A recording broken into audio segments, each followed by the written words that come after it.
ចឹងនៅក្នុងការសន្សំនឹងមួយទៀតអ្នកខ្លះខ្ញុំនិយាយថាគាត់មានលទ្ធភាពអាចសន្សំបានប៉ុន្តែគាត់សួរសំណួរវិញថា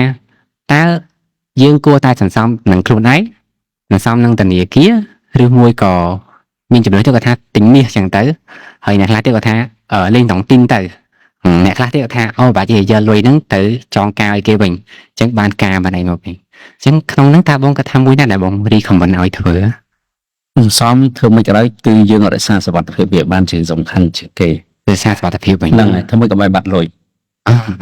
យល់អត់មកយើងយកធ្វើអីដែលបាត់លុយយើងកុំធ្វើឲ្យល្អជាងនៅក្នុងក្បួនវិនិយោគរបស់ Warren Buffett គាត់និយាយថាចំណេញមិនសំខាន់សំខាន់បើបាត់ដើមរក្សាដើមរបស់យើងឲ្យថិតហ្នឹងហើយចឹងមានន័យថាបើសិនជាមិនច្បាស់គឺអត់បោះលុយកន្លែងហ្នឹងដែលនិយាយបញ្ជាក់អ្នកជំនាញហិរញ្ញវត្ថុខ្លះទៀតគេនិយាយថាលុយទុកចោលខាត់ការអតិផរណាតែ Warren Buffett គាត់ថាអត់ចឹងផងគាត់ថាបត់ច្បាស់ហ្នឹងដាក់ទៅមិនបានអស់វាធ្ងន់ជាងអតិផរណាឬការប្រាក់ហ្នឹងទៀតប៉ុន្តែសួរថាចេះវិស័យហិរញ្ញវត្ថុដូចធនាគារអីប្រហែលនេះតែមានដួលវាអត់មានជាពិសេសស្រុកខ្មែរយើងយើងនិយាយស្រុកគេនៅអាមេរិកនៅអីមានដួលទៅនាំឲ្យវិបត្តិសេដ្ឋកិច្ចពលរដ្ឋតែស្រុកខ្មែរchưaអត់មានដួលទេតែបើយើងដាក់លុយនៅផ្ទះអសមត្ថភាពជាងនៅធនាគារអាចចោលកប់បន្ទប់ភ្លើងឆេះហើយអត់តែអោខាងមិនចឹងតែបើយើងដាក់គេយើងចាយតែលុយ digital ទៅការទិញមាសទិញមាសទិញតើយើងជល់រឿងចំណេះដែរយើងនិយាយចែកលេងឡើងមាសកុំជល់ច្រឡំថាមាសចេះតែឡើងថ្លៃតែមើលក្រាបមាសទេមាសមានពេលឡើងមានពេលចុះមាសនិងអចលនទ្រព្យបច្ចេកយល់អត់មាសនិងអចលនទ្រព្យពីរនឹងគឺបច្ចេកមានតែចាំតែអចលនទ្រព្យឡើងមាសចុះអចលនទ្រព្យចុះមានឡើងព្រោះអចលនទ្រព្យដើរស្របជាមួយនឹងសេដ្ឋកិច្ចល្អអចលនទ្រព្យឡើងអចលនទ្រព្យឡើងមាសចុះសេដ្ឋកិច្ចអត់ល្អមានវិបត្តិមានសង្គ្រាមមានអីអចលនទ្រព្យចុះថ្លៃមាសឡើងព្រោះមាសជារបស់ដែលមានសុវត្ថិភាពរបស់មានសុវត្ថិភាពវាតែងតែមានតម្លៃនៅពេលដែលទៅកន្លែងដែលអសុវត្ថិភាពយល់អត់មាសដូចជាអាវក្រោះចឹងឥឡូវដូចគង្គីអីរស់នៅក្នុងតំបន់ដែលសុវត្ថិភាពដែលសួរពេលអាវក្រោះអត់ពេលអីអត់ទេធ្ងន់ណាស់ណាតែបើថាចូលសមរភូមិដែលគេបាញ់គ្នាពងបាំងមានតម្លៃបាទត្រូវមែនទេហ្នឹងហើយមាសគឺអញ្ចឹងឲ្យតែអសុវត្ថិភាពម្នាក់ៗប្រម៉ូទទិញមាសពលសាមាសជារបស់មានកំណត់បាទត្រូវហ្នឹងហើយយើងខំតាមពិតនៅតែគេរែងបានអីបានតែវាតិចទេវាចង់យកវាក្នុងចំនួនមួយជាក់លាក់ច្បាស់មិនមែនចេះតែ print បានដូចលុយទេណាបាទហ្នឹងហើយតែចឹងគេត្រូវការវាហួចត្រង់ណាក៏ត្រូវការដែរវាលើកចុះលើកឡើងបានមិនដូចអចលនទ្រព្យបានតែមួយកន្លែងមួយវត្តរួចហើយបើតំបន់ហ្នឹងអភិវឌ្ឍឡើងថ្លៃតែតំបន់ហ្នឹងមានបញ្ហាលែងមានតម្លៃចុះអ្នកខ្លះគាត់ថាចេះគាត់ថាគាត់តាំងពីកើតមកក៏មិនដែលឃើញមាសចុះថ្លៃទេតែមើលឆ្នាំ2011ធៀបនឹង2017ពេលណាមាសថ្លៃជាងមាស2011មួយអោន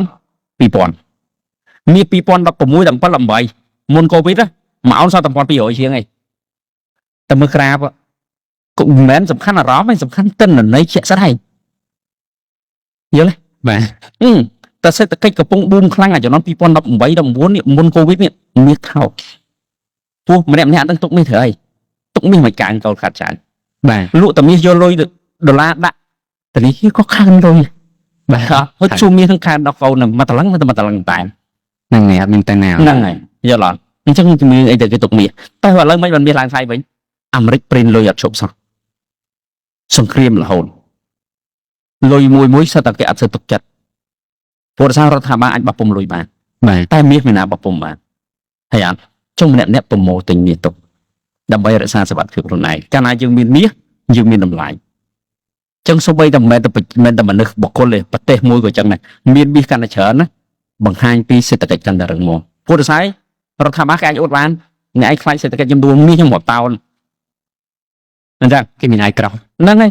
គេមានអាយក្រោះអញ្ចឹងទៅខ្លាចអីឥឡូវអ្នកឯងចង់បានប៉ុន្មានខ្ញុំដូរជាមាសហើយអត់ខ្វះចេះគេត្រូវតែទិញមាសទុកយំបីតែរដ្ឋាភិបាលយើងក៏មានមាសរាប់តោនដែរសម្រាប់ទប់សេដ្ឋកិច្ចយើងដូចគ្នាយល់បងយល់ចឹងនិយាយថាមានមែនតាមាសវាទៅពាក្យគេថាមាសវាតែងតែឡើងថ្លៃរហូតទេវាមានពេលចុះដែរហ្នឹងវាមានពេលចុះប៉ុន្តែជារួមវែងឆ្ងាយគឺវាឡើងបាទវាឡើងចុះឡើងចុះឡើងចុះព្រោះវាត្រូវតែឡើងមិនស្អីក៏ឡើងដែររបស់ឲ្យមិនឡើងថ្លៃបាទចឹងវាថាយើងត្រូវមើលតាមកលៈទេសៈដែរហ្នឹងហើយបើសិនជាយើងអ្នកឆ្លាតគឺយើងមើលតាមកលៈទេសៈ តែពិតពីនឹង flip flop តែអាចារ្យណាត្រប់មួយមាសដូរឈ្មោះឡើងហ្នឹង បាទ ពេលសេដ្ឋកិច្ចល្អលក់ដីទិញមាសមកមាសថោកពេលសេដ្ឋកិច្ចអត់ស្រួលលក់មាសទិញដីវិញតែប៉ុណ្្នឹងបាន ទីសាស្ត្រកាត់ ហ្នឹងហើយអ្នកមានគេធ្វើចឹងដែរនៅស្រុកគេ ចុះបងមួយទៀតមិញយើងថាសំធនាគារមាសហើយនឹងការដែលគាត់ភិជាអ្នកខ្លះគាត់ថាមិនចាំដាក់នៅធនាគារព្រោះបើលេងតុងទីនចំណេញជាង high risk high return ហើយរីហើយថា ហ្នឹងហើយតែតុងទីននិយាយទៅកុំមានអ្នកមានដោយសារតុងទីនតែសម្បូរអ្នករត់ចោលស្រុកដោយសារតុងទីនច្រើន បាទអត់លេង សួរយើងរើសយកមួយណាយល់អត់ បាទ មនុស្សយើងហេតុអីបើដឹងថាតុងទីនមកមាននៅតែរើសតុងទីន ហ្នឹងហើយ វាស្រួលមនុស្សយើងពីចិនរើសអ្វីដែលស្រួលមិនរើសអ្វីដែលរីកចម្រើនណា ឃើញលុយច្រើន ហ្នឹងហើយបានស្រួលបានការពាក់ស្រួលដល់ពេលយូរទៅធម្មតាតែយើងចំណេញមិនអ្នកផ្សេងខាង បាទ ហើយអ្នកខាងហ្នឹងមិនរត់ហើយណាឲ្យលុយយើងតោះណា បាទ ហ្នឹងហើយអញ្ចឹងតុងទីនមិនយូរមិនឆាប់ទេដល់ពេលមួយគង់តែក្តាំងមក គំនិតគេម្នាក់ក្នុងនឹងក ហ្នឹ ណ្ដាល ងហើយយើងសួរហេតុអីបានអ្នកខ្លះសុខចិត្តខាតការតែដេញតុងទីនខាតការស្អីត្រូវការលុយ បាទ គាត់ខ្វះលុយហ្នឹងហើយបានគាត់សុខចិត្តខាតហើយគាត់ខ្វះលុយស្អីតាំងពីដើមមកគឺគាត់ចាយច្រើនជាងចំណូលរហូតយល់ទេ យល់ ហ្នឹងហើយយល់ទៅគាត់ទៅបន្តិចអត់ដឹងខ្លួនទេដូចអ្នកដែលត្រឡប់ចាយខ្ចីលុយគេចាយចុងខែ បាទ គឺថាគាត់ចាយអត់គ្រប់អញ្ចឹងដំបូងខែហ្នឹងគាត់ខ្វះ 1000 ឯងគាត់មិនខ្ចីគេថែមដល់ខែក្រោយគាត់មិនខ្វះ 1000 ទេច្បាក់គេ 1000 គាត់ខ្ចីថែមទៅដល់ 2000 ខែក្រោយទៀត 3000 ខែក្រោយទៀត 4000 យូរទៅប្រាក់ខែរបស់គាត់ហ្នឹងគឺអត់បានចាយបើកមកសងគេអត់ យល់បងយល់អញ្ចឹងមានថាបើយើងគិតទៅតែទៅមួយការសន្សំយើងគិតលើសុខភាពជាធំ យើងវាជាទម្លាប់ឯងនិយាយទៅសាក់អត់លុយមើលគង្គីអីសាក់អត់លុយមើលឥឡូវអូម៉ាថាឥឡូវគង្គីអីមួយខែ